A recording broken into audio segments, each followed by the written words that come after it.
नमस्कार। बहुत स्वागत है आप सभी दर्शकों का वृश्चिक राशि के लिए जुलाई राशिफल के इस वीडियो में। जुलाई 25 का राशिफल लेकर आपके सामने प्रस्तुत हो रहा हूं। हालांकि वर्कलोड होने के कारण ये वीडियो थोड़ा विलम्ब से अपलोड कर रहा हूं, फिर भी मेरा प्रयास यही होगा कि जुलाई 2025 में आपकी गोचर कुंडली के अनुसार आपके जीवन पर क्या प्रभाव पड़ेगा, इसका सम्यक विश्लेषण कर सकूं। जुलाई 25 की दो घटनाएं बेहद महत्वपूर्ण हैं। एक तो कर्म के कारक न्याय के देवता शनिदेव 13 जुलाई को वक्री हो रहे हैं। 28 नवंबर तक पूरे 138 दिन तक वक्री रहेंगे। शनि का वक्री होना हमारे कर्म और लाभ पर बेहद गहरा प्रभाव डालता है। दूसरी महत्वपूर्ण घटना है शुक्र का स्वराशि वृषभ में गोचर करना। शुक्र पूरे 1 वर्ष के बाद वृषभ में आए हैं और हमें धन, वैभव, समृद्धि, संपन्नता और सुख ये सब कुछ देने जा रहे हैं।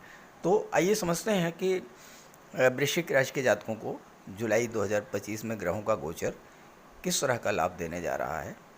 ये विश्लेषण आपकी चंद्र राशि के आधार पर किया जा रहा है। हालांकि अगर आपकी वृश्चिक लग्न है तो भी आप इस वीडियो को देख सकते हैं। तो ये है वृश्चिक राशि के जातकों की कुंडली। जुलाई 2025 का ग्रह गोचर जो है वो पहले समझ लें। लग्न के स्वामी हैं मंगल देव और मंगल देव बैठे हैं दशम भाव में केतु के साथ। राहु चौथे भाव में है, शनि पाँचवें भाव में है, शुक्र सप्तम में है, सूर्य गुरु अष्टम भाव में है और सूर्य 16 जुलाई को भाग्य में आ जाएंगे। बुध के साथ बुधादित्य राजयोग बनाएंगे। वृश्चिक राशि के जातकों के जीवन से शनि की ढैया समाप्त हो चुकी है। शनि आ चुके हैं 12वें पंचम भाव में और शनि की दृष्टि लाभ के भाव पर, आपकी इनकम के भाव पर, आपकी इच्छा पूर्ति के भाव पर पड़ रही है। आने वाले 2.5 वर्षों तक शनि आपको पैसा तो बहुत देंगे, लेकिन शनि इतनी आसानी से पैसा नहीं देते हैं। मेहनत भरपूर कराते हैं, बहुत ज़्यादा परिश्रम कराते हैं। हाँ, ये तय है कि शनि अगर आपकी मेहनत से, आपके परिश्रम से, आपके कर्मों से प्रसन्न हो गए तो फिर शनि धन का भंडार भी भर देते हैं। क्योंकि शनि जब देते हैं तो छप्पर फाड़ करके देते हैं और शनि की दृष्टि आपके कुंडली के धन भाव पर भी है।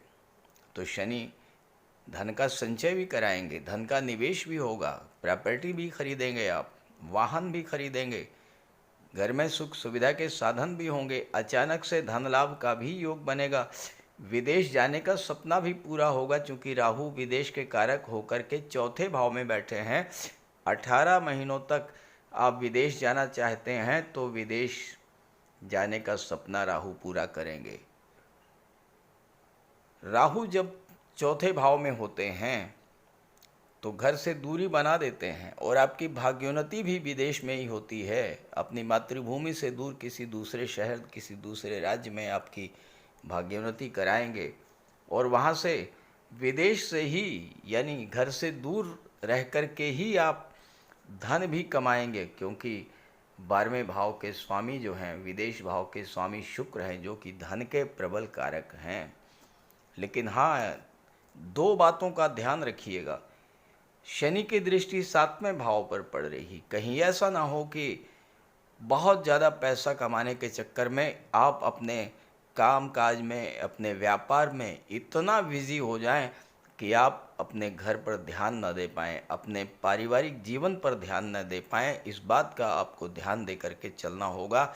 काम कारोबार और दाम्पत्य जीवन के बीच तालमेल बना करके चलना होगा। परिवार के लोगों के साथ भी अपने संबंध आपको अच्छे रखने होंगे। हालांकि इसके स्वामी गुरु हैं और गुरु अष्टम भाव में गोचर कर रहे हैं। गुरु की दृष्टि धन के भाव पर पड़ रही है, तो अचानक से धन लाभ का भी योग बन रहा है। 18 अक्टूबर तक गुरु रहेंगे अष्टम भाव में और अचानक से धन लाभ का योग बनेगा। वृश्चिक राशि के जातकों के लिए गुरु का अष्टम में गोचर एक अच्छी बात यह है कि गुरु साक्षात भगवान विष्णु के स्वरूप होते हैं और अगर आप पर किसी तरह की कोई समस्या, कोई परेशानी, कोई संकट आता है तो अष्टमस्थ गुरु उस संकट को अपने ऊपर ले लेते हैं, आपकी पूरी तरह से सुरक्षा करते हैं, तो गुरु आपकी रक्षा करेंगे। आपके राशि के स्वामी अभी तक पिछले 7.5 महीनों से बहुत ख़राब स्थिति में कर्क राशि में गोचर कर रहे थे, नीच की राशि में थे। और जब लग्न का स्वामी भाग्य के भाव में नीच की राशि में गोचर करे तो आप कल्पना कर सकते हैं कि वृश्चिक राशि के जातकों के जीवन में कितनी समस्याएं आई होंगी, कितने कष्ट आपने झेले होंगे, चाहे वो आर्थिक कष्ट हों, चाहे मानसिक कष्ट हों, चाहे शारीरिक कष्ट हों, हर तरह के कष्ट झेलना पड़ा होगा जब, क्योंकि राशि का स्वामी, लग्न का स्वामी पीड़ित हो रहा था। लेकिन अब मंगल आपके लिए बहुत अच्छी स्थिति में है। आने वाले पूरे 3 महीनों तक मंगल पहले तो दशम भाव में रहेंगे और फिर एकादश में चले जाएंगे। और एकादश में मंगल जब गोचर करते हैं तो मंगल के बारे में कहा जाता है कि लाभे प्रभूत धनवान। लाभ के भाव में जब मंगल होते हैं तो इतना धनवान बना देते हैं कि आपके धन के सामने लोग, आपके धन के कारण ही लोग आपके सामने नतमस्तक हो जाते हैं। और यहाँ तो मंगल आपकी कुंडली में छठे भाव के स्वामी हैं, आपके शत्रुओं को पराजित करेंगे। खास करके आपके कार्य क्षेत्र में, आपके ऑफिस में आपके विरुद्ध जो लोग पॉलिटिक्स कर रहे थे, जो लोग आपको नीचा दिखाने का प्रयास कर रहे थे, ऐसे लोगों को मंगल परास्त करेंगे। और चूँकि लग्नेश हैं मंगल, आपके व्यक्तित्व में एक बहुत बड़ा परिवर्तन आएगा, एक नई ऊर्जा का संचार करेंगे मंगल। और यहाँ केतु के साथ है, केतु मंगल के बल को कई गुना बढ़ा देंगे और ये समय आपके लिए बेहद अनुकूल रहेगा। आने वाला 3 माह जो है वो आपको हर तरह का लाभ देने जा रहा है। शनि और मंगल दोनों आपकी इच्छा पूर्ति के कारक होंगे। मंगल भूमि के कारक, शनि निर्माण के कारक होते हैं। शनि और मंगल के प्रभाव से आपका प्रॉपर्टी का सपना पूरा हो सकता है। जो लोग प्रॉपर्टी का बिजनेस करते हैं, रियल एस्टेट से जुड़े हैं, उनके लिए भी ये समय बहुत अच्छा रहेगा। और खासी खास जो लोग राजनीति में हैं, चूँकि राहु इस समय बहुत अच्छी स्थिति में है, जो लोग राजनीति में हैं उनके लिए भी ये समय बेहद अनुकूल है। शुक्र 7वें भाव में है, अपनी राशि में मालव्य राजयोग बना रहे हैं। वृश्चिक राशि के जो जातक विवाह के इच्छुक हैं उनके विवाह का बेहद अनुकूल समय ये बन रहा है। इस गोचर का लाभ उठाइए। हाँ, जो मैंने आपको बताया क्या सभी वृश्चिक राशि के जातकों पर लागू होगा?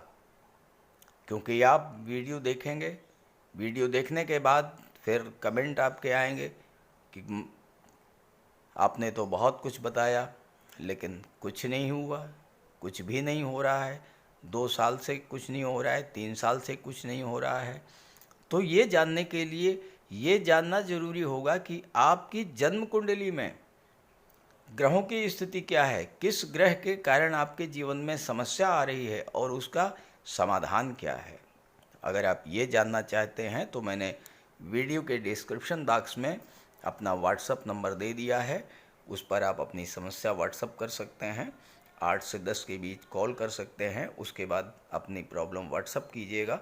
आपकी समस्या का समाधान प्रस्तुत करने का प्रयास किया जाएगा। नमस्कार।